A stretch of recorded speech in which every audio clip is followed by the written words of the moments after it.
بسم اللہ الرحمن الرحیم۔ السلام علیکم۔ مکتب غامدی کی ایک اور نشست میں خوش آمدید۔ 23 اعتراضات پر گفتگو کی سیریز جاری ہے۔ آج اس سلسلے کی 57ویں قسط ہے، 57th ایپیسوڈ، اور جنت کی حور کا موضوع زیر بحث ہے۔ اس موضوع پر آج ہم 5ویں کی شروع کرنے جا رہے ہیں۔ غام صاحب بہت شکریہ، آپ کے وقت کا آغاز کرتے ہیں۔ گزشتہ 4 گھنٹوں میں بہت تفصیل سے جو نوعیت مسئلہ ہے، جو پرابلم ہے، اس کو آپ نے کھول کے بیان کیا۔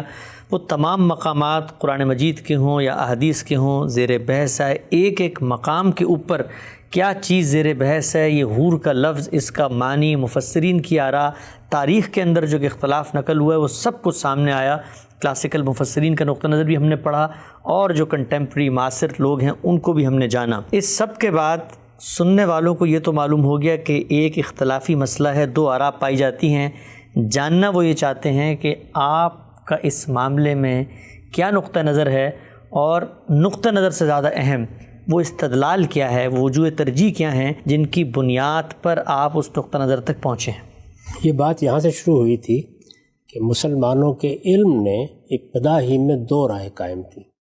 ایک رائے یہ تھی کہ یہ وہی عورتیں ہیں جو اس دنیا میں آئیں، جنہوں نے یہاں نیک عمل کیے اور اس کے بعد وہ جنت کے لیے انتخاب کر لی گئی، اور دوسرے یہ کہ یہ وہ عورتیں ہوں گی جن کو اللہ تعالیٰ وہیں پیدا کرے گا۔ ہم نے یہ دیکھا کہ عہد بہد لوگ انہی دونوں نقطۂ نظر کو بیان کرتے رہے، یہاں تک کہ آخر میں ہم نے مولانا سید ابوالعلا صاحب مودودی کا تفصیلی نقطہ نظر بھی سمجھنے کی صحیح کی۔ اب یہ دیکھیے کہ میں اگر کوئی رائے قائم کروں گا تو میں اپنے اصول کے مطابق قائم کروں گا۔ ٹھیک، اس میں 2 چیزیں انتہائی اہمیت کی حامل ہے۔ اگر آپ اس مسئلے کو سامنے رکھ کے دیکھیں تو یہ بات کہ اس دنیا میں جو عورتیں آتی ہیں وہ یہاں دنیا میں اچھا عمل کرتی ہیں، اپنے علم و عمل کی بنیاد پر جنت کے لیے منتخب کر لی جاتی ہیں، اس میں کسی بحث کی ضرورت ہے؟ obvious بات۔ یہ بات تو طے ہے، یعنی اللہ تعالیٰ نے قرآن مجید میں یہی بات تو جگہ جگہ بیان کی ہے، مردوں کے بارے میں بھی بیان کی ہے، عورتوں کے بارے میں بھی بیان کی ہے کہ یہ دنیا امتحان کی جگہ ہے، یہاں جس کو بھی بھیجا گیا ہے وہ اس امتحان سے گزر رہا ہے۔ یہ امتحان علم کا بھی ہے، یہ امتحان عمل کا بھی ہے۔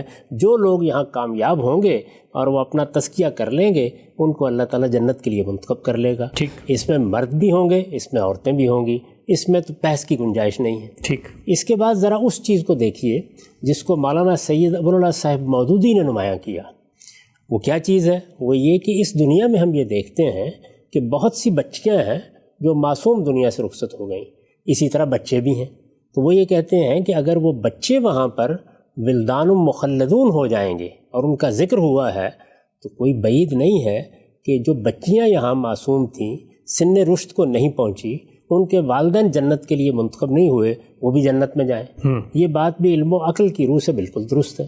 یعنی اس دنیا میں اللہ تعالیٰ نے بھیجا، انہیں شعور دیا، وہ انسانیت کے شرف سے مشرف کی گئیں۔ اب ظاہر ہے کہ اللہ تعالیٰ ان کو دوزخ میں تو نہیں ڈال دے گا، کیونکہ ان کا یہاں امتحان ہی نہیں ہوا، وہ اس عمر کو پہنچی نہیں کہ وہ مکلف ٹھہرائی جائیں۔ اس میں بھی کوئی 2 رائے نہیں ہو سکتی۔ ٹھیک، یعنی یہ باتیں تو مسلمات کی حیثیت رکھتی ہیں، ان میں کوئی قیاس کو دخل نہیں ہے۔ یہ 2 باتیں طے شدہ ہیں۔ یعنی اگر کوئی آدمی حور کا ذکر نہ کر رہا ہو، یہ بحث نہ ہو رہی ہو، اور وہ اس سے قطع نظر کر کے آپ سے یا مجھ سے پوچھے کہ اس دنیا میں جو عورتیں ہیں کیا ان میں سے جنت کے لیے انتخاب کی جائیں گی، تو آپ کہیں گے کہ ہاں۔ اور اگر یہ پوچھے کہ یہاں جو بچے اور بچیاں دنیا سے رخصت ہو جاتے ہیں جو ابھی سن رشد کو نہیں پہنچے ہوتے، وہ دوزخ میں جائیں گے یا جنت میں، تو آپ کا جواب کیا ہوگا؟ یعنی اللہ تعالیٰ کی رحمت کا تقاضا یہی ہے کہ ان کو جنت میں جانا چاہیے، ٹھیک، بغیر اس کے کہ ان کا امتحان لیا جائے یا وہ امتحان کی عمر کو پہنچے، انہیں دوزخ میں تو نہیں ڈالا جا سکتا۔ تو یہ تو مسلمات ہیں۔ اس لیے اگر میں ان کو بیان کروں، مولانا سید ابوالعلا صاحب مودودی اس کو بیان کریں، کوئی اور صاحب علم بیان کرے، اس پر کوئی سوال پیدا ہوتا ہے؟ نہیں، واضح ہے۔ اب اگر یہ بات طے ہے تو اب اس اصول کو دیکھیے کہ جو میں نے قرآن مجید کے فہم میں ہمیشہ اختیار کیا ہے اور جس کو میں مختلف مباحث میں جگہ جگہ بیان کرتا رہا ہوں۔ ٹھیک، وہ اصول کیا ہے؟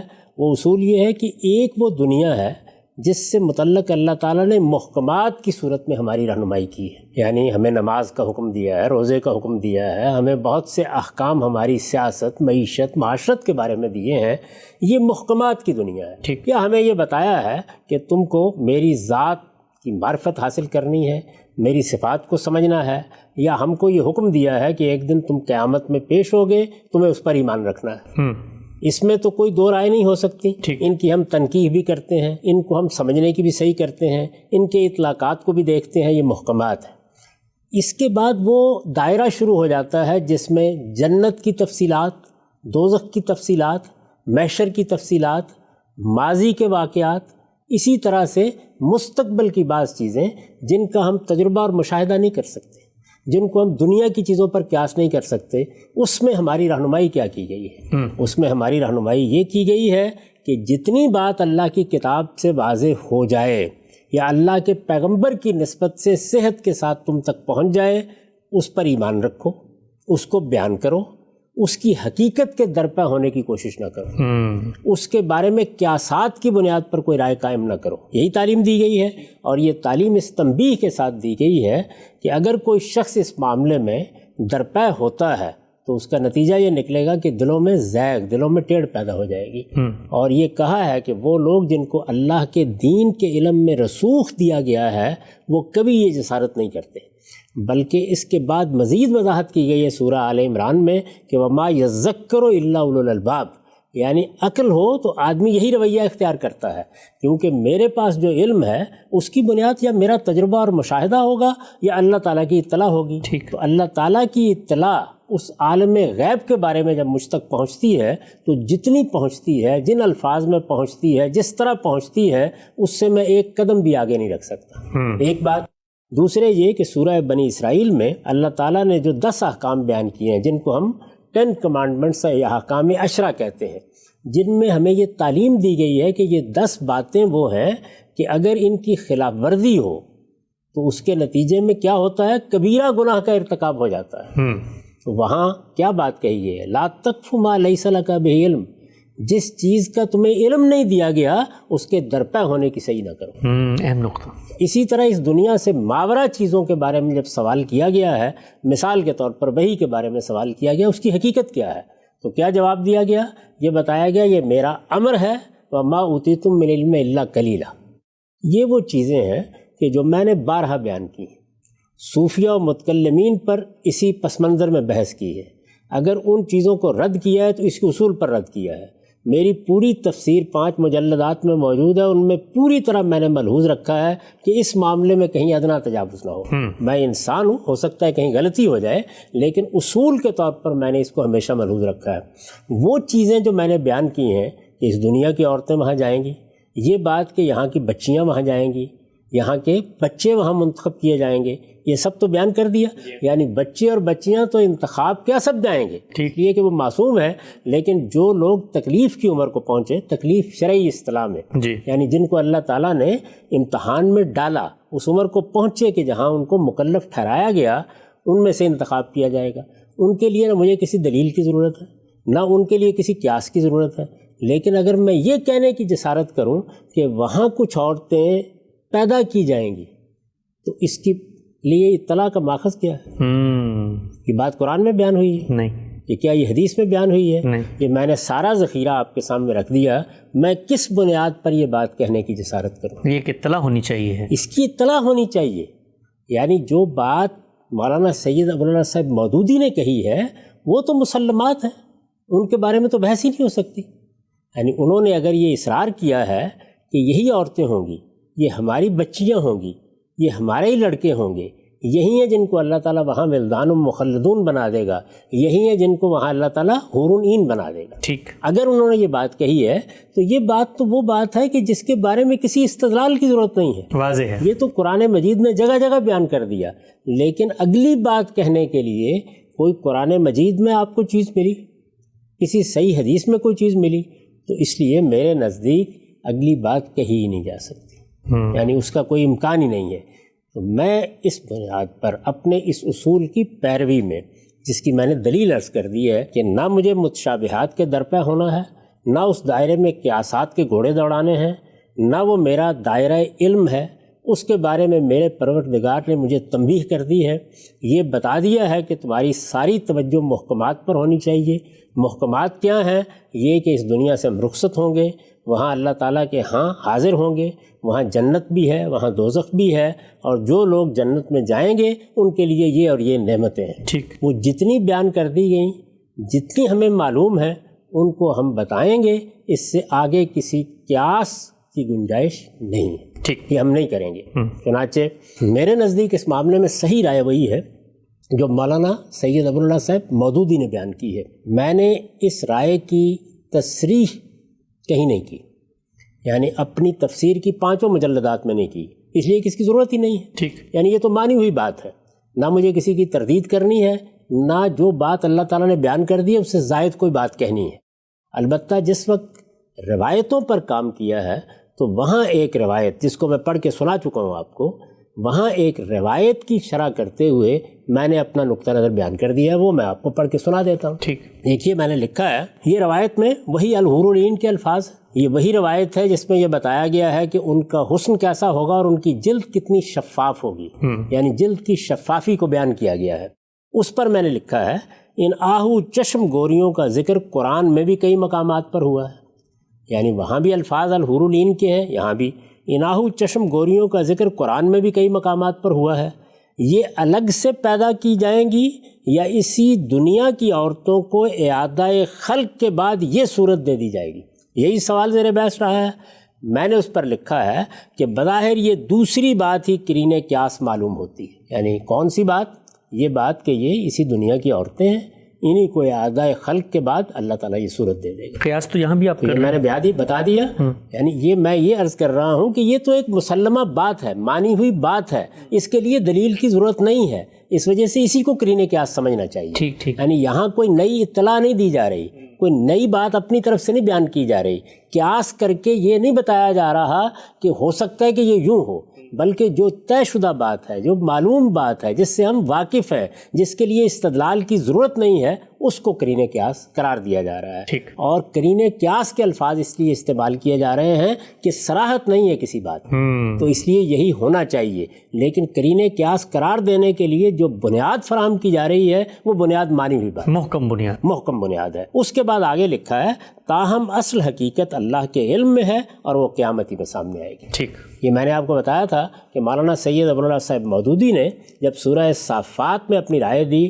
تو اپنی طبیعت کے خلاف لکھا واللہ عالم بالصواب، یہی بات میں نے بھی لکھی ہے۔ تو اگر آپ غور کریں تو میرے نزدیک اس پہ صحیح بات وہی ہے جو ہمارے عہد کے ایک جلیل القدر عالم مولانا سید ابواللہ صاحب مودودی نے اپنی تفسیر تفہیم القرآن میں تفصیل سے بیان کر دی ہے۔ مجھ سے جب مختلف موقعوں پر لوگوں نے سوالات کیے ہیں تو میں نے ان کا مختصر جواب دیتے ہوئے یہی بات بیان کی ہے۔ ٹھیک، تو یہ پوری بات، اس کا استدلال، یہ کس پس منظر میں کہی گئی ہے، کیوں کہی گئی ہے، وہ میں نے آپ کی خدمت میں پیش کر دیا۔ اس کے بعد آپ خود اندازہ کر سکتے ہیں کہ اس میں ایک اصول ہے جس کی پیروی کر کے میں نے توقف کا طریقہ اختیار کیا ہے، یعنی نہ متشابہات کے بارے میں اپنی طرف سے کوئی بات کہیں گے، نہ کسی ایسی چیز کے بارے میں دین سے متعلق گفتگو کریں گے جس کا ہمارے پاس علم نہیں ہے، کیونکہ دین کے معاملے میں محکمات کا دائرہ ہے جس میں ہم اجتہاد کرتے ہیں، جس میں ہم علوم وجود میں لاتے ہیں، جس میں ہم اطلاق کی بحثیں کرتے ہیں، اور وہ دائرہ کہ جس میں صرف اللہ کا علم اور اللہ کی اطلاع ہی ہمارا ماخذ ہو سکتی ہے، اس میں جتنا علم مل جائے اور جتنی اطلاع ہو اس سے ایک قدم بھی آگے رکھنے کے لیے تیار نہیں۔ آپ سے بہت تفصیل سے آپ نے بتایا کہ یہ جو آپ کا نقطہ نظر ہے، چند لائنوں میں آپ نے اپنا نقطہ نظر لکھا ہے اس حوالے سے کہ حور جس کے بارے میں ہمارا ایک رائج نقطہ نظر ہے، کہا جاتا ہے کہ وہ ایک علیحدہ کوئی مخلوق نئی پیدا کی جائے گی۔ آپ کی رائے اور آپ کا جو بنا استدلال، آپ کی چین آف آرگومنٹ ہے وہ سامنے آئی۔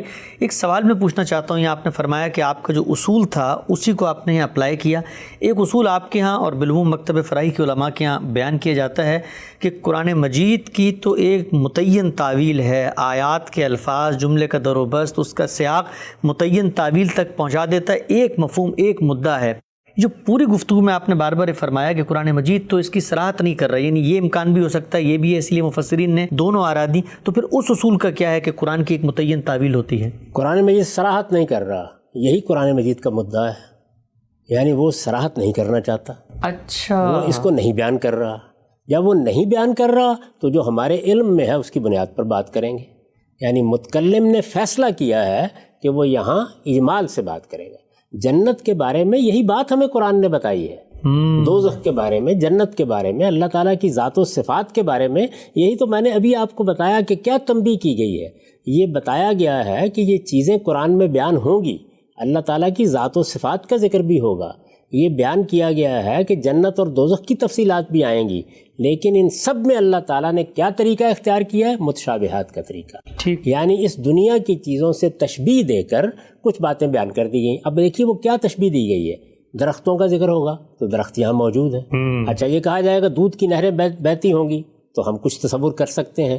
اسی طرح جب یہ کہا کہ گوریاں ہوں گی، آہو چشم ہوں گی، ہمسن ہوں گی، کنواری ہوں گی، تو اس سے ایک تصویر سامنے آ گئی. ٹھیک، قرآن اتنی تصویر ہی رکھنا چاہتا ہے سامنے، آگے کی بات وہ بیان ہی نہیں کر رہا.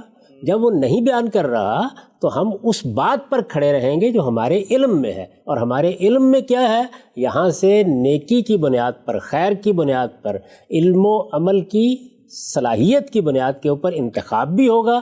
اور وہ بچے جو تکلیف کی عمر کو نہیں پہنچے ان کو اللہ تعالیٰ جنت میں لے جائے گا. ٹھیک، یعنی لفظ واضح ہے، تعبیر واضح نہیں ہے. لفظ واضح ہے، معنی واضح ہیں، جو بات کہی گئی ہے وہ واضح ہے. یعنی کیا حور کے معنی میں کوئی تردد پیدا ہوا؟ کیا این کے معنی میں کوئی تردد پیدا ہوا؟ کیا قاصرات الطرف کے معنی میں کوئی تردد پیدا ہوا؟ یہ سارے الفاظ بالکل واضح ہیں، ان کا مفہوم بالکل واضح ہے. اس وجہ سے قرآن مجید تو کبھی دوسری کوئی چیز بیان ہی نہیں کرتا. ٹھیک، وہ اپنا مدعا واضح کر دیتا ہے. وہ مدعا واضح ہو گیا، ہم اصل میں مطمئن نہیں ہو رہے اور ہم چاہتے ہیں کہ اس کی صراحت ہو کہاں سے آئیں گی. یعنی یہ ہمارا تجسس ہے، اس کو روکا ہے. یعنی یہ جو تجسس پیدا ہوتا ہے کہاں سے آئیں گی، تو یہ بتایا کہ اگرچہ یہ سوال تو پیدا ہو سکتا ہے لیکن اس کا جواب بھی ہمارے علم میں جو کچھ ہے اس سے دیا جا سکتا ہے. ٹھیک، یعنی مولانا سید ابوالعلا صاحب مودودی نے کیا کیا؟ ان سب سوالوں کا جواب دے دیا. سوال کیا تھے کہ اگر دو ہر شخص کی بیویاں ہوں گی تو اتنی عورتیں کہاں سے آئیں گی؟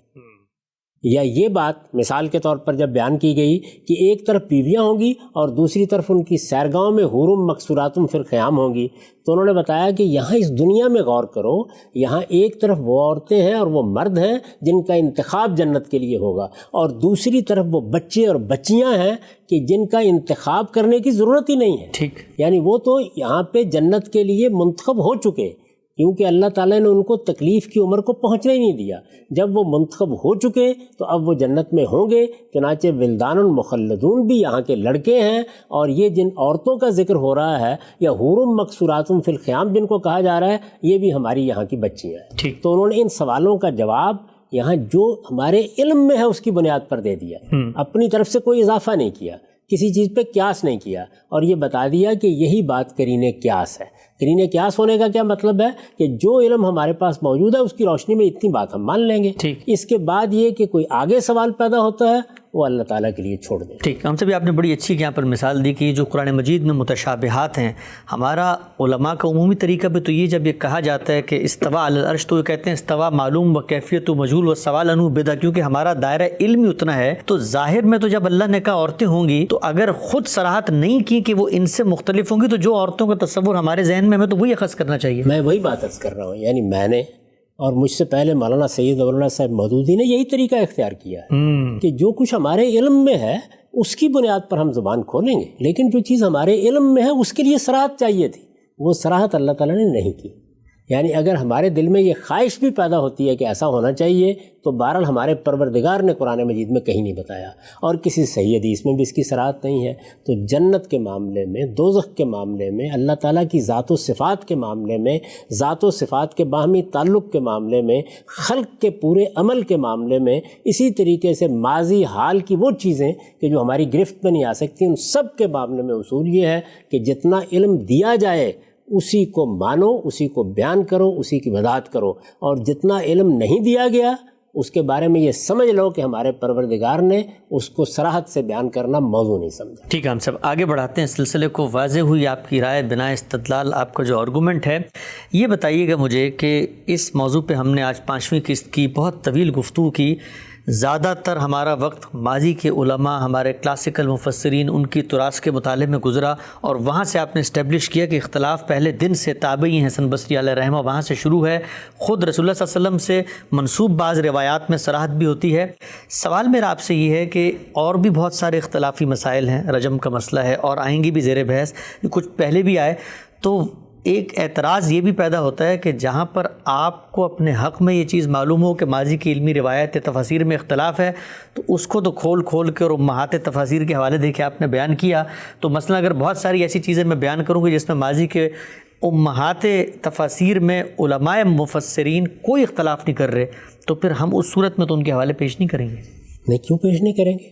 نہیں اختلاف کر رہے تب بھی بتائیں گے کہ وہ اختلاف نہیں کر رہے، اس کے بعد بتائیں گے کہ ہم اختلاف کر رہے ہیں تو اختلاف کی وجہ کیا ہے.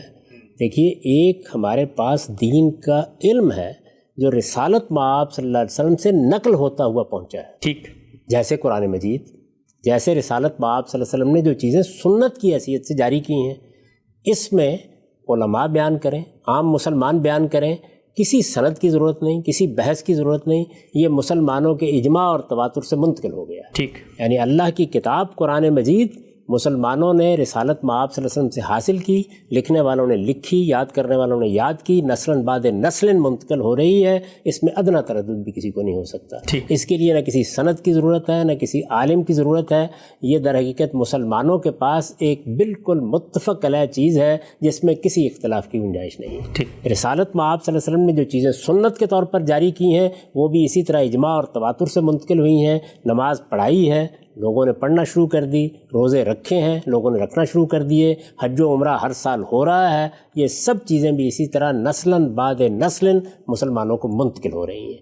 یہ بات تو بالکل طے ہو گئی. اب اس کے بعد علماء کو آئیے، یہ جس طرح کہ میں نے آپ کے سامنے تصویر رکھی، تو علماء اگر تو ہمارے پاس یہ بات پہنچا رہے ہیں کہ رسالت مآب صلی اللہ علیہ وسلم کی طرف سے یہ قرآن ملا ہے، یا یہ بات پہنچا رہے ہیں کہ یہ سنت جاری کی گئی ہے، تو پھر تو سر آنکھوں پر. لیکن اگر وہ استدلال کر رہے ہیں تو استدلال کی بنیاد یا قرآن مجید کی کوئی جگہ ہوگی یا کوئی روایت ہوگی، تو اس میں ہم ان سے اختلاف کر سکتے ہیں. سب کے سب بھی اگر کسی بات کو سمجھے ہیں تو انسان ہے. اس لیے کہ جب ہم پہلی چیز کے بارے میں اختلاف نہیں کرتے تو وہاں وہ اللہ تعالیٰ کے پیغمبر سے روایت کر رہے ہوتے ہیں، اور جب وہ اپنے فہم کو منتقل کرتے ہیں تو دو شکلیں ہوں گی نا. یا یہ ہے کہ وہ فہم مختلف جگہوں پر اختلاف کے ساتھ نقل ہوگا، اور یا یہ ہے کہ وہ فہم متفق علیہ ہوگا، اس میں ادنیٰ درجے کا کوئی اختلاف نہیں ہوگا. دونوں سے اختلاف کیا جا سکتا ہے. یعنی اگر ایک ہی رائے ہوتی تب بھی آپ اختلاف کرتے؟ اگر قرآن مجید کے خلاف ہوتی، قرآن مجید سے متجاوز ہوتی، ایک ہی رائے ہوتی. لیکن مجھے یہ بتائیے کہ میں نے آپ کو بتایا پہلے کہ یہ قرآن ہے، یہ رسالت مآب صلی اللہ علیہ وسلم کی نسبت سے منتقل ہونے والی احادیث ہے، ان میں صراحت نہیں ہے. تو اب سب کے سب متفق ہو کر بھی اگر ایک بات کریں تو میں پوچھوں گا نا کہ اس کی دلیل کیا ہے، یہ بات کہاں سے آئی ہے. اس لیے کہ وہ بات یا تو رسالت مآب صلی اللہ علیہ وسلم سے نقل ہونی چاہیے، اور یا کسی آیت کسی حدیث کے فہم پر مبنی ہونی چاہیے. نقل ہوئی ہے اور اجماع اور تواتر سے نقل ہوئی ہے تو کوئی بحث ہی نہیں ہے. ٹھیک. لیکن اگر وہ سمجھی گئی ہے تو میرے پاس متن موجود ہے، میں تنقیح کر کے پوچھوں گا کہ قرآن کا متن اس کو قبول بھی کرتا ہے یا نہیں کرتا، حدیث کے الفاظ اس کو قبول بھی کرتے ہیں یا نہیں کرتے. تو یہ فرق سمجھنا چاہیے. یہ دو باتیں بالکل الگ الگ ہیں. جہاں ہم تنقید کرتے ہیں اس میں بات اصل میں انسانوں کے فہم کی ہوتی ہے، اور انسانوں کا فہم پیغمبر کا قائم مقام نہیں ہو سکتا. ٹھیک، ہم سے بڑی خوبصورتی سے نقطہ بھی واضح ہوا. آگے بڑھاتے ہیں اس بحث کو. قرآن مجید کے حوالے سے جو کچھ سوالات ذہن میں آتے تھے آپ کے سامنے رکھے. حدیثیں آپ نے قبول کی ہیں، 3 روایتیں ہیں، 3 واقعات ہیں، کئی کتابوں میں نقل ہوئے ہیں. سندن 1 حسن ہے، 2 جو ہیں وہ صحیح کی نسبت سے بخاری میں نقل ہوئی ہیں. سوال میرا یہ ہے کہ جو آپ نے بیان کیا تھا اس روایت کے بارے میں جس میں زیر بحث آیا کہ جنت کے اندر ایک آہو چشم گوری دنیا کی عورت سے کہتی ہے جب وہ اذیت دے رہی ہوتی ہے اپنے شوہر کو کہ اس کو اذیت نہ دو، جلد ہمارے پاس آنے والا ہے. آپ نے اس کی ایک توجیہ یہ کی تھی کہ یہ تو رسالت مآب صلی اللہ علیہ وسلم کے رویا کا بیان ہے، اور سورہ بنی اسرائیل میں جو واقعہ اسراء و معراج ہے اس کا آپ نے حوالہ بھی دیا تھا کہ وہاں یہ معاملہ ہوا. تو سوال میرے ذہن میں اٹھا کہ وہاں پر تو صراحت ہے، خود قرآن میں صراحت ہے، رویا کا لفظ آ گیا، اس کی آپ نے پوری تفسیر کر کے بتایا کہ رویا تو خواب ہے. یہاں تو روایت میں کہیں بھی نہیں لکھا ہوا کہ خواب میں یہ معاملہ ہوا. اس کی آپ نے خواب سے کیسے جوڑ دیا؟ روایت میں لکھا ہونا ضروری بھی نہیں ہے. اس کی وجہ یہ ہے کہ روایتیں کوئی قرآن ہے، قرآن مجید ہے کہ جس میں اللہ تعالیٰ نے ایک نظم کے ساتھ بات کی ہے، جس میں صورتیں ہیں. جس میں بات ایک جگہ سے شروع ہو کر اپنے خاتمے تک پہنچتی ہے، جس میں ایک سیاق و سباق وجود میں آتا ہے، تو وہاں تو ظاہر بات ہے کہ قرآن کوئی بات بتائے گا، اس کے الفاظ قبول کریں گے تبھی ہم اس بات کو مانیں گے۔ روایتوں کا معاملہ تو یہ ہے کہ رسالت مآب صلی اللہ علیہ وسلم نے کوئی بات کہی، آج کہی، کل کہی، کسی نے آدھی سنی، کسی نے ایک حصہ بیان کر دیا، کسی نے آدھا حصہ بیان کر دیا، یہ اسی طریقے سے منتشر اقوال ہیں جو بیان ہوتے ہیں۔ یہ جب ہمارے سامنے آتی ہیں تو اس میں یہ بھی ضروری ہوتا ہے کہ ان کو قرآن کی روشنی میں سمجھا جائے، اور یہ بھی ضروری ہوتا ہے کہ دوسری روایات کے اندر ہمیں کیا رہنمائی ملتی ہے اس کو سامنے رکھ کے ان کو سمجھا جائے۔ تو میں جب قرآن مجید کو پڑھتا ہوں اور اسی طریقے سے جب میں مختلف روایات کو دیکھتا ہوں تو یہ بالکل واضح ہو جاتا ہے کہ اللہ تعالیٰ اپنے پیغمبروں کو ماضی کے واقعات، مستقبل کے واقعات، قیامت سے پہلے ہونے والے حوادث اور اسی طرح جنت دوزخ کی چیزیں ہمیشہ اسی طرح سے دکھاتا ہے۔ یعنی یہ اصل میں ارات ہوتی ہے، یعنی اللہ تعالیٰ رویا میں دکھا دیتے ہیں یا ان بیدار آنکھوں کے ساتھ چیزیں تمثیل بن کے سامنے آتی ہیں۔ اچھا، اور میں نے آپ کو بتایا تھا کہ اس کی مثالیں خود روایتوں کے اندر موجود ہیں۔ یعنی رسالت مآب صلی اللہ علیہ وسلم نماز پڑھا رہے ہیں، اس کے دوران میں آپ ہاتھ بڑھاتے ہیں اور یہ کہتے ہیں کہ یہ جنت تھی، میں اس میں سے ایک خوشہ لے لینا چاہتا تھا۔ اسی طرح بہت سی جگہوں پر آپ یہ بتائیں گے کہ میں نے فلاں جگہ فلاں کے پاؤں کی آہٹ سنی، میں نے فلاں چیز اس طریقے سے دیکھی۔ یہ سب کے سب معاملات ایسے ہی ہوتے ہیں۔ چنانچہ یہ بات روایتوں کے مطالعے سے بالکل متعین ہو جاتی ہے کہ جب بھی اس طرح کی کوئی چیز سامنے آئے تو فوراً یہ خیال نہیں کر لینا چاہیے کہ جنت اس وقت بن چکی ہے، دوزخ اس وقت بن چکی ہے۔ اب وہاں پر اگر کچھ سودخاروں کا انجام بیان ہو رہا ہے، زانیوں کا انجام بیان ہو رہا ہے، تو زانی وہاں جا چکے ہیں، سودخار وہاں پڑے ہوئے ہیں اور یہ سب ان کے ساتھ ہو رہا ہے۔ اچھا، یہ چیزیں جب روایتوں میں آپ دیکھتے ہیں تو بالکل واضح ہو جاتا ہے کہ یہ در حقیقت چیزیں ممثل کر کے دکھائی گئی ہیں، جس طریقے سے رویا میں دکھائی جاتی ہیں۔ ہمارے لیے رویا ہی ایک مثال ہے، کیونکہ رویا ہم بھی دیکھتے ہیں، لیکن پیغمبروں کے ہاں یہ رویا بیداری میں بھی ہوتے ہیں۔ بیداری کی دوسری مثال دیکھیے، رسالت مآب صلی اللہ علیہ وسلم خود بیان فرماتے ہیں کہ جب میں نے لوگوں کو یہ کہا کہ مجھے آج رات بیت المقدس تک کا سفر کرایا گیا ہے تو لوگوں نے سوالات کرنا شروع کر دیے۔ جب سوالات کرنا شروع کیے تو بعض چیزوں میں ذہول ہو چکا ہوا تھا، یعنی ایک آپ نے رویا دیکھا ہے، اس میں بعض چیزیں یاد رہیں گی، بعض نہیں یاد رہیں گی۔ لوگوں نے سوالات کرنے شروع ہوئے تو اندیشہ ہوا کہ اگر ادنا جرنے میں بھی کوئی تردد سامنے آیا تو اس میں تو یہ لوگ جھٹلانے کے لیے کھڑے ہو جائیں گے۔ تو اللہ تعالیٰ نے کیا کیا؟ روایتوں میں بیان ہوتا ہے کہ وہ پورے سفر کی تصویر جو سفر رات میں ہوا تھا وہ آپ کی آنکھوں کے سامنے آ گئی۔ یعنی وہ دوبارہ تو نہیں ہوا، اس کا مطلب وہ دوبارہ نہیں ہوا، وہاں بیٹھے ہوئے ہیں رسول اللہ صلی اللہ علیہ وسلم، لوگوں سے بات بیان کر رہے ہیں۔ تو آپ نے یہ بتایا کہ وہ میرے سامنے آ گیا اور میں اس سفر کی تفصیلات، اس کے منازل، وہ جگہیں سب دیکھ بھی رہا تھا اور لوگوں کے سوالوں کے جواب میں اس کو بیان بھی کر رہا تھا۔ تو جن لوگوں کی روایتوں پر نظر ہے وہ اس بات سے واقف ہیں۔ اب دیکھیے نا، مثال کے طور پر یاجوج ماجوج کے بارے میں بعض روایتوں کے اندر یہ آتا ہے کہ دیوار کو چاٹ رہے ہیں، جی، ظاہر ہے یہ رویا میں دکھایا گیا ہے، اس کی تعبیر کی جائے گی۔ ایسے تمام معاملات جتنے ہیں وہ تعبیر کے محتاج ہوتے ہیں۔ تو یہاں پر بھی یہی کیا گیا ہے کہ ایک صورتحال ممثل کر کے دکھا دی گئی ہے یا ایک گفتگو ممثل کر کے سنا دی گئی ہے، بالکل اسی طرح جس طرح آپ سنتے ہیں۔ یہ بات واضح ہو گئی۔ یہ تو ہے نوعیت اس کی، جس کی بنیاد پر میں نے یہ بات کہی ہے۔ ٹھیک۔ اب اس کے بعد خود روایت کو دیکھیے، میں نے تو اس میں رعایت برتی ہے کہ یہ روایت ان روایتوں میں شامل کر دی ہے جو پیش کی جا سکتی ہیں۔ 3 روایتیں منتخب کی گئی تھیں۔ اس وقت میں نے بار بار یہ عرض کیا تھا کہ ان میں 2 روایتیں ہیں جو صحیح کے معیار پر پوری اترتی ہیں۔ صحیح کے معیار پر یعنی جو محدثین کے نزدیک ان کی اصطلاح میں روایت صحیح ہوتی ہے۔ ٹھیک۔ ان روایتوں کو ہم نے امام بخاری کی صحیح سے پیش کیا ہے۔ جی، یہ روایت حسن روایت ہے۔ اچھا، یہ حسن کیوں ہو گئی؟ یعنی صحیح کے درجے سے گر گئی ہے، حسن ہو گئی ہے۔ حسن روایت کو عام طور پر محدثین لے لیتے ہیں، ٹھیک، لیکن کیا کسی حسن روایت کی بنیاد پر ایک نئی دنیا تخلیق کر سکتے ہیں؟ کیا آپ یہ سب باتیں جو ہم نے قرآن سے سمجھی، جو ہم نے روایتوں سے سمجھی، جو تصویر سامنے آئی، اتنی علماء کی بحثیں ہم نے سمجھی، یہ سب ایک طرف رکھ دی جائیں گی اور اس روایت کی بنیاد پر فیصلہ کر دیا جائے گا؟ یعنی اس روایت کی ذرا آپ اپنے ذہن میں تصویر لائیے۔ اگر آپ یہ مانتے ہیں کہ جنت اس وقت بن چکی ہے، حوریں اس میں ہیں، تو پھر غالب نے غلط تو نہیں کہا کہ جس میں لاکھوں برس کی حوریں ہوں، ایسی جنت کو کیا کرے؟ وہ اس وقت بنا کے رکھنے کی ضرورت کیا ہے؟ قرآن مجید صراحت کرتا ہے اس بات کی کہ یہ جو دنیا تم دیکھ رہے ہو، یہ کائنات جو تم دیکھ رہے ہو، یہی کائنات، یہی زمین، یہی آسمان، یوم تبدل الارض غیر الارض والسماوات، انہی کو ہم اٹھائیں گے اور اٹھا کر ایک نئی دنیا میں، نئی زمین میں، نئے آسمانوں میں بدل دیں گے. وہاں جنت دوزخ وجود یعنی بھی آنی ہے، ابھی آنا ہے. لیکن چونکہ اللہ کے ہاں یہ طے شدہ بات ہے، تو ایسے ہی اس کو قرآن میں بھی بیان کر دیا جاتا ہے جیسے یہ سب کچھ ہو چکا ہے. ٹھیک. یہ بات خود ہمارے ہاں علم تفسیر کے ماہرین سمجھاتے ہیں کہ اللہ تعالیٰ مستقبل کی چیزیں ماضی کے سیغے میں بیان کرتے ہیں، اس لیے کہ ہمارے لیے وہ مستقبل ہے، ان کے لیے تو سامنے کی چیز. ازلفت الجنہ اسی لیے کہا ہے. تو یہ تعبیریں قرآن میں بھی ہیں، یہ حدیثوں میں بھی ہیں. ان کو سامنے رکھ کر ہمیشہ ایسی باتیں سمجھنی چاہیے، نہ کہ اس طرح کی روایتوں کی بنیاد کے اوپر آپ ایک پوری کی پوری تصویر قائم کر لیں، اور بلکہ ایک پورا عقیدہ قائم کر لیں، بلکہ اس سے آگے بڑھ کر یہ دعوے کرنا شروع کر دیں کہ یہ سب کی سب چیزیں جو ہیں یہ تو طے ہو گئیں کہ یہ حوریں کوئی الگ مخلوق ہوگی. اگر یہ بات اس روایت سے ایسی ہی طے ہو گئی تھی تو پھر یہ باقی مفسرین اختلاف کیوں کر رہے ہیں؟ یہ امام راضی اپنے استدلال کو کیوں بیان کر رہے ہیں؟ یہ مولانا سید ابواللہ صاحب مودودی استدلال کیوں کر رہے ہیں؟ اور یہ جتنے لوگ ہیں یہ سب کے سب اس روایت کو نقل کیوں نہیں کر رہے تاکہ فیصلہ کن ہو جائے؟ وہ یہ جانتے ہیں، علم کی دنیا میں یہ بات معروف ہے کہ ایسی روایتوں سے استدلال نہیں کیا جاتا. تو بہرحال میں یہ عرض کر رہا ہوں تو میں نے رعایت برتی، ایک حسن روایت بھی پیش کر دی. میرا طریقہ یہ ہے کہ میں آسانی سے روایت کو رد نہیں کرتا. حالانکہ تاثر تو الٹ ہے. تاثر تو خیر جو بھی ہوگا، مجھے کسی تاثر کے اوپر کوئی تبصرہ نہیں کرنا، یعنی میں نہیں کرتا. آخری درجے میں محدثین جب روایت کو قبول کر لیتے ہیں تو میں کوشش کرتا ہوں کہ میں اس کی توجیہ کر دوں. یہاں بھی میں نے یہی کیا. اچھا. یعنی اگر میں روایت کے لحاظ سے اس پر گفتگو کرتا تو آپ یہ جانتے ہیں کہ اس روایت پر کیا بحثیں ہیں. یہ حسن کے درجے تک اگر گئی ہے تو جانے کی وجہ کیا ہے؟ یہ معلوم ہے کہ اس میں جو راوی حضرات ہیں وہ سب کے سب راوی ہر طرح کی جرح سے بالاتر نہیں ہیں.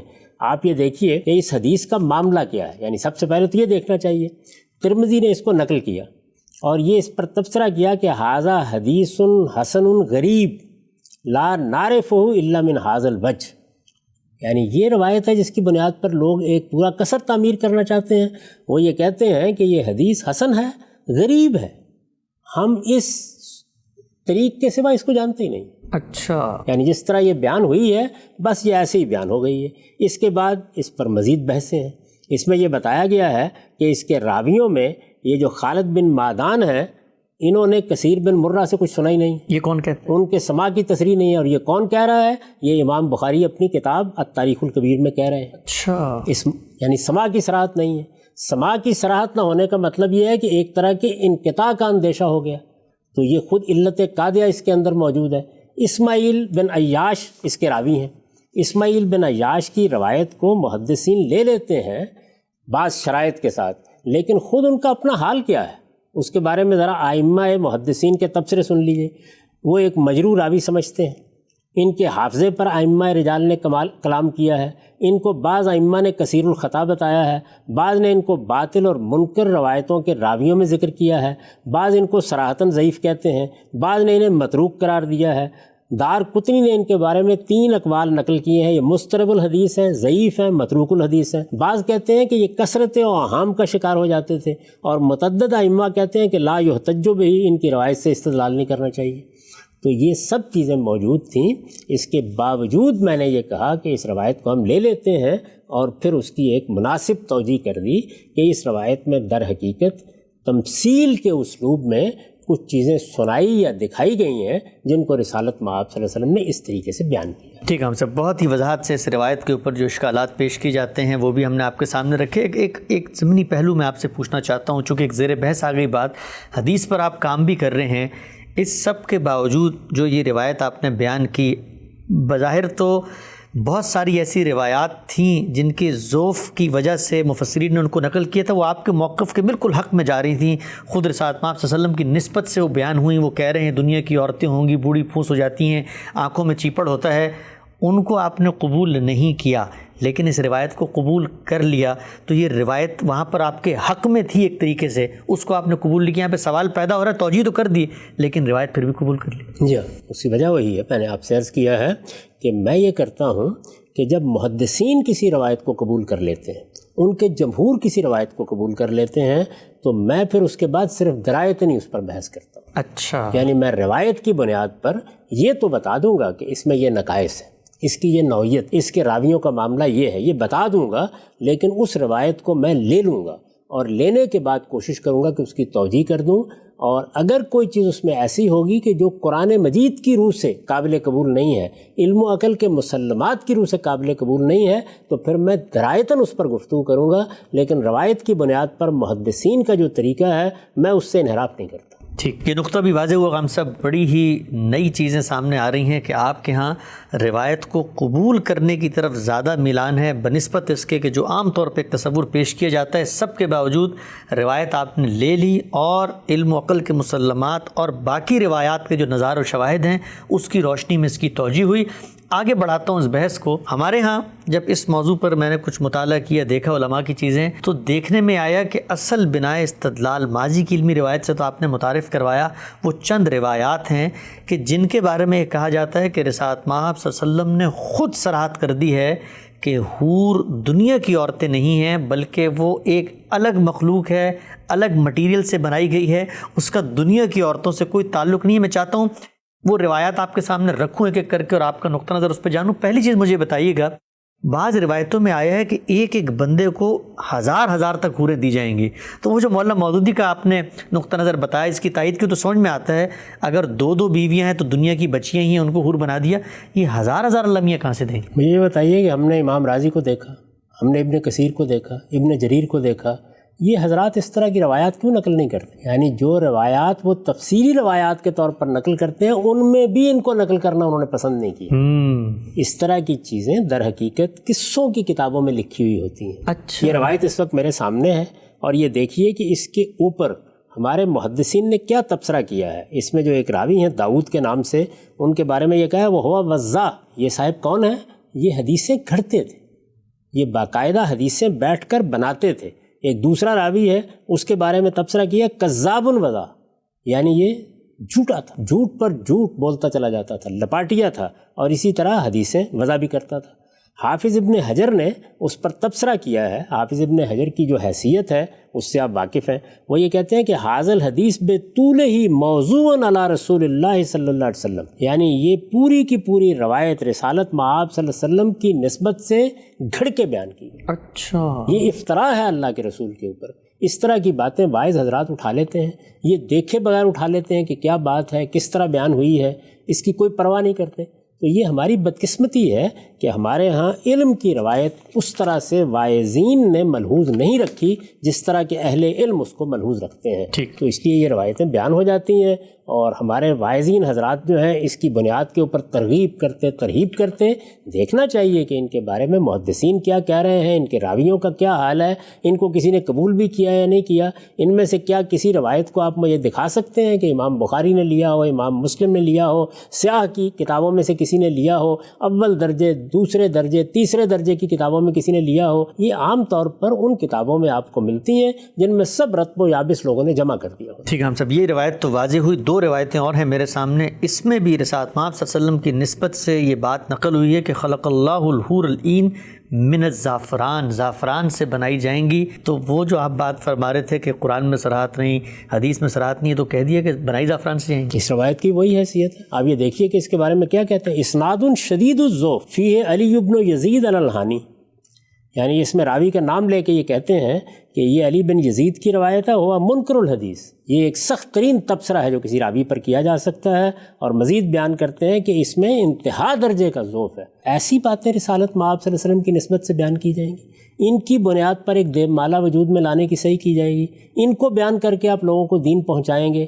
یہ چیزیں لوگوں نے پہنچا دیں، انہوں نے بیان کر دیں، واعظوں نے سنا دیں، کتابوں میں لکھ دی گئیں۔ ان سب کی تنقید ہمارے محدثین کرتے رہے ہیں، اور میں نے ابھی آپ سے عرض کیا ہے کہ محدثین کی تنقید کے بعد اگر کوئی روایت پیش کی جائے تو اس کی تو ہمیں توجیہ بھی کرنی ہوتی ہے کیونکہ زیادہ تر لوگوں نے اس پر اتفاق کر لیا ہوتا ہے.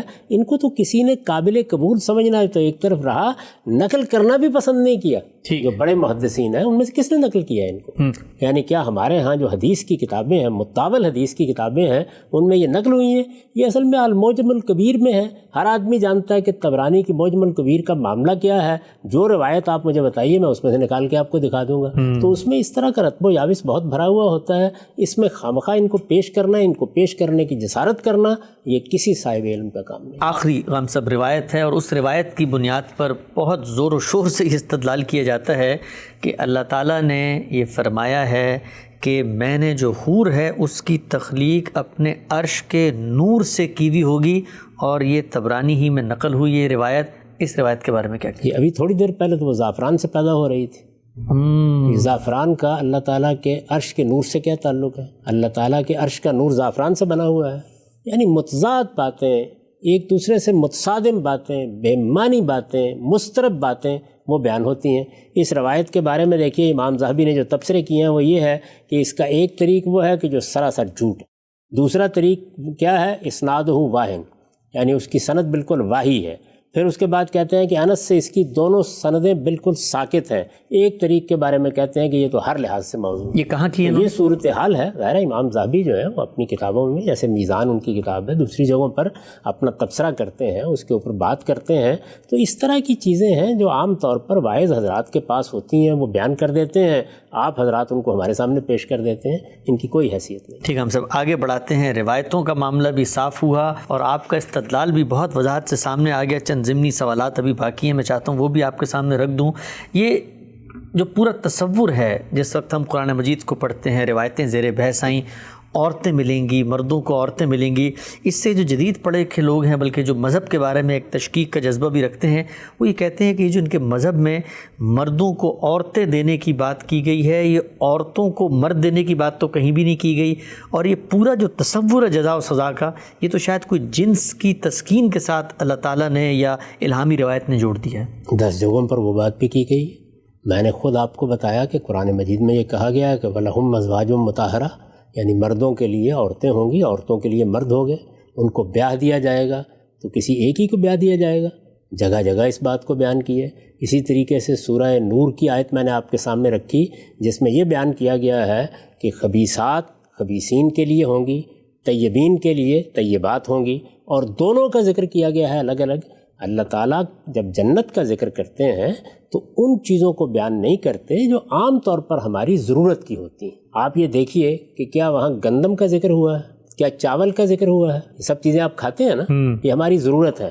وہاں پر ان نعمتوں کا ذکر ہوتا ہے جو غیر معمولی طور پر اللہ تعالیٰ نے عطا فرمائی ہیں. اچھا، یعنی باغات ہوں گے، ان میں نہریں بہتی ہوئی ہوں گی، پھر ان میں پھلوں کا ذکر کیا ہے، پھر پرندوں کے گوشت کا ذکر کیا ہے. غیر معمولی نعمتیں. اس میں کوئی شبہ ہی نہیں ہے کہ مرد کے لیے عورت ضرورت ہے، عورت کے لیے مرد ضرورت ہے. لیکن عورت اللہ تعالیٰ کی تخلیق کا شاہکار ہے. اس کا ذکر اسی طرح ہوتا ہے جس طرح پھولوں کا ذکر ہوتا ہے، جس طرح اللہ کی غیر معمولی نعمتوں کا ذکر ہوتا ہے. تو عورت کے ساتھ مردوں کا اس معاملے میں کوئی مقابلہ نہیں. وہ نزاکت، لطافت، حسن اس کا غیر معمولی مرقع ہے، اس لیے اس کا ذکر آتا ہے. تو اللہ تعالیٰ کے لیے یہ کسی طرح موضوع بھی نہیں تھا کہ وہ اس کو الٹ کر اس طریقے سے بیان کریں جس میں ایک طرح کا ابتذال پیدا ہو جاتا. خواتین کی شرم، ان کی حیا، ان کا ایک خاص طریقے سے. آپ دیکھیے اللہ تعالیٰ تو اتنا خیال رکھ رہے ہیں، قاصرات الطرف، حوروں کے بارے میں بھی یہ کہہ رہے ہیں کہ وہ شرمیلی ہوں گی، وہ نیچی نگاہوں والی ہوں گی. تو وہ اس طرح کا ابتذال کا اسلوب کیسے اختیار کر سکتے ہیں کہ وہ یہ بتائیں کہ ان عورتوں کے لیے ایسے ایسے مرد ہوں گے. تو یہ چیز جو ہے یہ در حقیقت اس لحاظ کو پیش نظر رکھ کر اختیار کی گئی ہے. حسن ہے، جمال ہے، لطافت ہے، عورت نعمت ہے، اور بیان کا وہ اسلوب اختیار کیا جاتا تو ابتذال پیدا ہو جاتا. تو لوگوں کو اپنا ذوق بہتر کرنا چاہیے. ٹھیک ہے، ہم سب آگے بڑھاتے ہیں. نقطہ واضح ہوا. یہ بیان فرمائیے گا کہ کئی مقامات پر جب آپ سے سوالات ہوئے تو آپ نے حور کا ترجمہ آہو چشم کہہ کے بیان کیا، اور اب جب ہم نے بہت تفصیلی گفتگو کی تو یہاں گوریوں کا لفظ بھی اس کے ساتھ آ رہا ہے.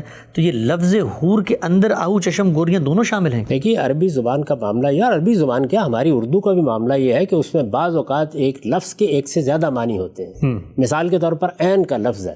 عربی زبان میں آنکھ کے لیے بھی آتا ہے اور چشمے کے لیے بھی آتا ہے. ٹھیک. بالکل اسی طرح حور کا لفظ میں نے عرض کیا تھا نا حورا کی جمع ہے. تو اگر آپ عربی زبان کا کوئی لغت اٹھائیں تو وہ آپ کو بتائیں گے کہ جس طرح اس کے ایک معنی گوریاں ہیں اور یہ اس کے معروف معنی ہیں، ہر آدمی اس سے واقف ہے جو عربی زبان سے واقف ہے.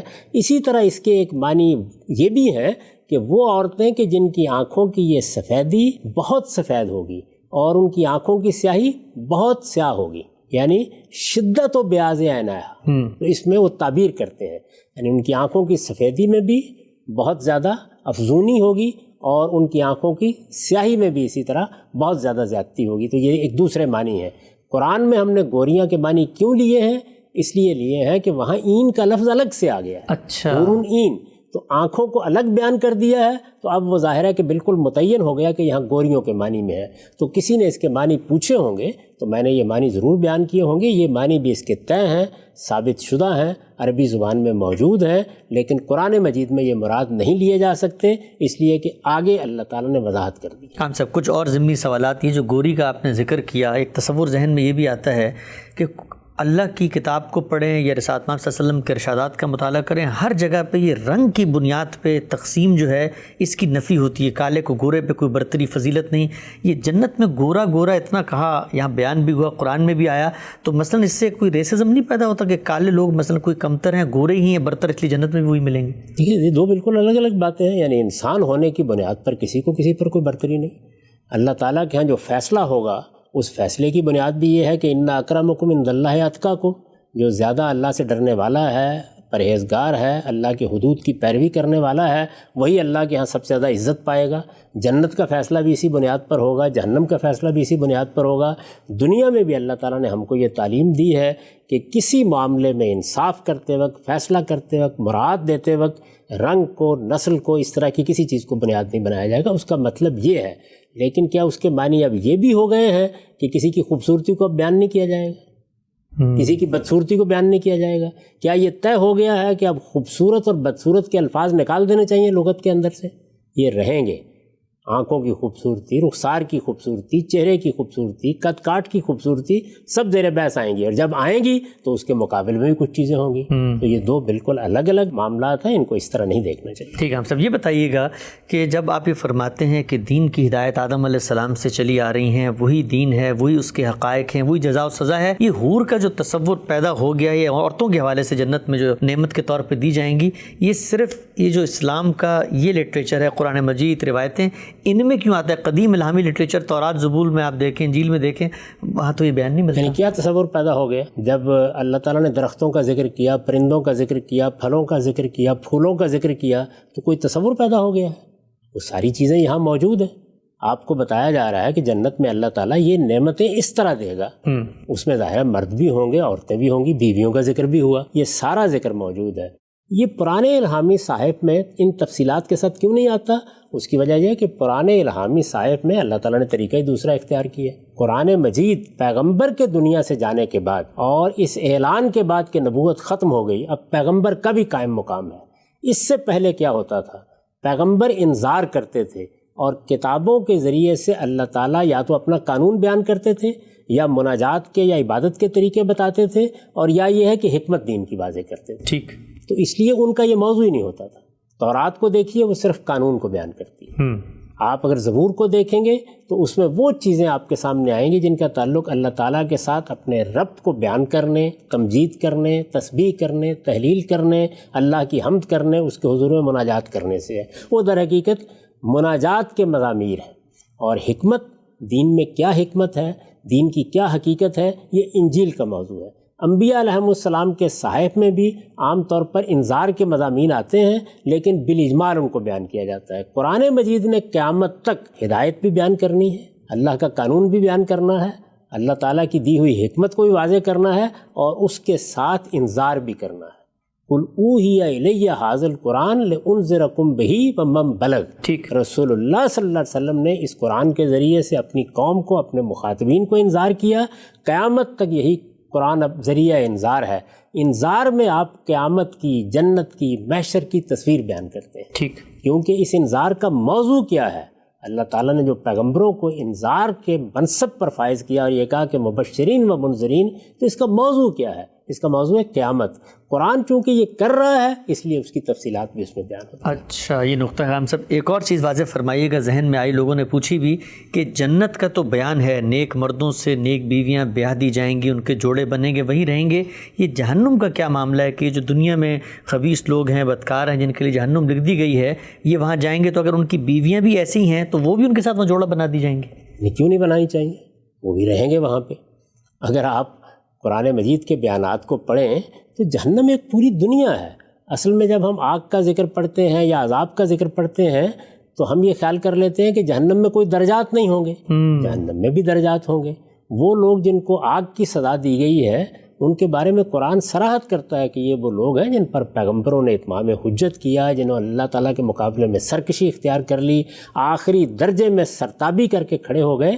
یہ سزا ان کی ہے. باقی جہنم میں ہر طرح کے طبقات ہوں گے، وہ بھی ایک پوری دنیا ہوگی، اس میں بھی لوگ رہیں گے، اس میں بھی گھر بنیں گے، اس میں بھی کھانا ہوگا، اس میں بھی پینا ہوگا. تو وہ ساری دنیا ہے جس کی نقشہ قرآن مجید ہمارے سامنے رکھتا ہے. ہم سب بہت تفصیل سے گزشتہ 5 گھنٹوں میں کم و بیش ہم نے آپ سے وہ سارے اعتراضات، وہ سارے اشکالات جو آپ کے بیان کردہ بعض حور کے تصورات پر پیدا ہوتے تھے آپ کے سامنے رکھے. پوری علم کی تاریخ، ماضی کی روایت، احادیث کا ذخیرہ، قرآن کی آیات، لفظ کی تحلیل، ایک ایک چیز زیر بحث ہے. گفتگو کا خاتمہ ہو رہا ہے.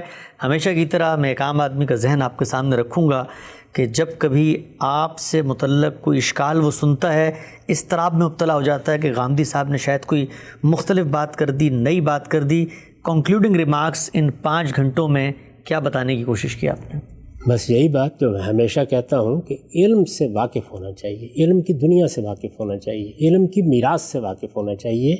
ہم مسلمانوں کو اب اس طرح کی چیزوں سے بلند ہو جانا چاہیے جہاں پہ فرقہ بندیاں ہیں. جو آپ نے اپنے واعظوں سے سن لیا اسی کو آپ حتمی حجت سمجھتے ہیں. لوگوں کو اللہ کی کتاب کا مطالعہ کرنا چاہیے. اسی طریقے سے رسالت مآب صلی اللہ علیہ وسلم کی نسبت سے اگر کوئی چیز ہمارے سامنے آتی ہے تو یہ تحقیق کرنی چاہیے کہ اس کی صحت کا کیا معاملہ ہے، وہ واقعی کوئی ثابت شدہ بات ہے، اس کو اہل علم نے قبول کیا یا نہیں قبول کیا ہے. میں جب کوئی رائے قائم کرتا ہوں تو ایک طالب علم کی حیثیت سے ان سب مراحل سے گزر کر رائے قائم کرتا ہوں. یہ سب کچھ ہر جگہ بیان کرنا ممکن نہیں ہوتا. اس لیے اگر کسی جگہ لوگ اجمال سے کوئی سوال کرتے ہیں یا کوئی مختصر سی بات کرنا ہوتی ہے تو وہاں 2 لفظوں میں جواب دے دیتا ہوں، اس کے بعد ایک پروپیگنڈے کا طوفان اٹھ کھڑا ہوتا ہے. میں اس کو کوئی اہمیت نہیں دیتا. میرے نزدیک علم کی دنیا یہ تقاضا کرتی ہے کہ ہر حال میں صحیح بات کو جاننے کی صحیح کی جائے، علمی طریقے سے ہر چیز کو سمجھنے کی صحیح کی جائے اور پھر اس کو پوری دیانتداری کے ساتھ لوگوں کے سامنے پیش کر دیا جائے. یہ خدمت بہرحال مجھے انجام دینی ہے اور زندگی کے آخری مرحلے تک انجام دینی ہے. صاحب بہت شکریہ آپ کے وقت کا. 5 قسطوں میں جنت کی حور کے حوالے سے آپ سے تبادلہ خیال ہوا. سارے تصورات، اشکالات ایک ایک کر کے آپ کے سامنے رکھے. آپ کا نقطہ نظر سامنے آ چکا ہے، لوگوں کے سامنے ہے. اب وہ جو چاہیں رائے قائم کریں. ہمارا وقت یہاں پہ ختم ہوتا ہے. انشاءاللہ دوبارہ حاضر ہوں گے ایک نئے اعتراض، نئے اشکال کے ساتھ جو آپ کے تصورات پہ پیش کیا جاتا ہے. اب تک آپ کے وقت کا بہت شکریہ. بہت شکریہ.